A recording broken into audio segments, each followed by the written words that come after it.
ద్వాదశ రాశులలో జూలై నెలలో మరి మీనరాశి దాకా రావడం జరిగింది. మీనరాశి అనగానే కొంత ఎదుటి వ్యక్తి యొక్క మనసులో ఏది ఉంది అని ఆలోచించుకునేటువంటి పరిస్థితి ఎక్కువగా ఉంటుంది.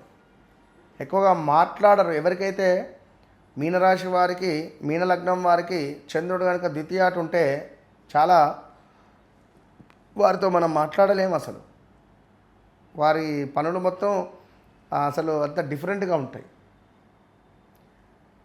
సంతానానికి సంబంధించినటువంటి విషయాలలో ఆందోళనలు కావచ్చును, వివాహానికి సంబంధించినటువంటి విషయాలలో ఆందోళన కావచ్చును. మన ఈ మధ్యలో 1988 అమ్మాయి ఇంకా వివాహం కాలేదు, 2022-23 నుంచి సంబంధాలు చూస్తున్నారట. సో ఎప్పుడు జరుగుతుంది గురువుగారు అంటే చెప్పా, వారి యొక్క జన్మ జాతక రీత్యా అమ్మ మీకు 2 సార్లు వివాహ యోగం ఈ సమయంలో వచ్చింది, ఈ సమయంలో మీకు సంబంధం వచ్చిందా రాలేదంటే అవును గురువుగారు వచ్చింది అని. మరి ఈ సమయంలో మీకు వచ్చిందంటే అవును గురువుగారు వచ్చింది. మరి ఎందుకు చేసుకోలేదు?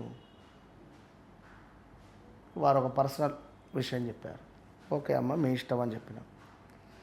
మరి ఎవరికైతే గత 2022 ఆగస్టు నుంచి 23, 24, 25, 26 ఈ రోజు వరకు, ఈ యొక్క జూన్ వరకు కూడా చాలా అంటే చాలా ఇబ్బంది కలిగించేటువంటి సందర్భాలను ఫేస్ చేస్తున్నటువంటి వారిలో ఈ మీనరాశి వారు ఉన్నారు.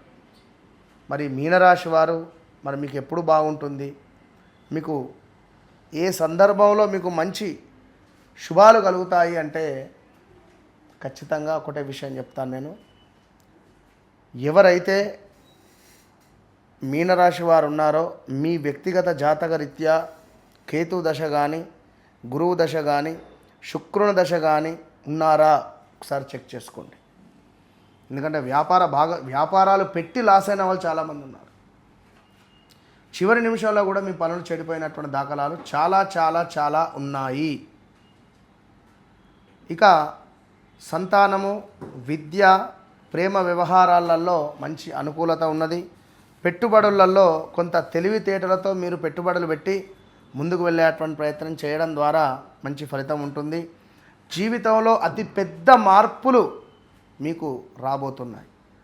అదేవిధంగా వ్యక్తిత్వ వికాసము, కర్మ ఫలితాలు ప్రత్యక్షంగా అనుభవించేటువంటి కాలం ఇది అని గమనించుకోండి.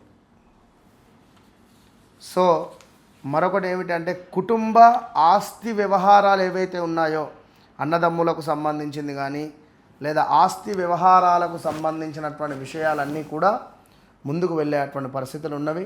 పాత సమస్యలు కొంత పరిష్కారం లభించే పరిస్థితి ఉన్నది. గృహంలో కొంత మార్పులు, ఆలోచనలు కూడా వచ్చే పరిస్థితి ఉన్నది. వివాహం కాని వారికి వివాహం, సంతానం కాని వారికి సంతానము, విదేశీ ప్రయాణాలు, ఇట్లా అన్ని రకాలుగా మనకు ఈ యొక్క జూలై నెలలో కొంత అనుకూల ఫలితాలు ఉన్నాయి. సో దీన్ని మనం యూజ్ చేసుకోవాలి. ప్రతి గురువారము గురు సేవ కానీ, గురువులకు నమస్కారం చేయడం కానీ, దక్షిణామూర్తి శ్లోకాలను చదువుకోవడం ద్వారా కానీ కొంత మనకు శుభం కలుగుతుంది. వ్యక్తిగత జాతక రీత్యా మీకు నడిచే దశ, అంతర్దశలు ఏవైతే ఉన్నాయో 1-2 సార్లు చెక్ చేసుకోండి.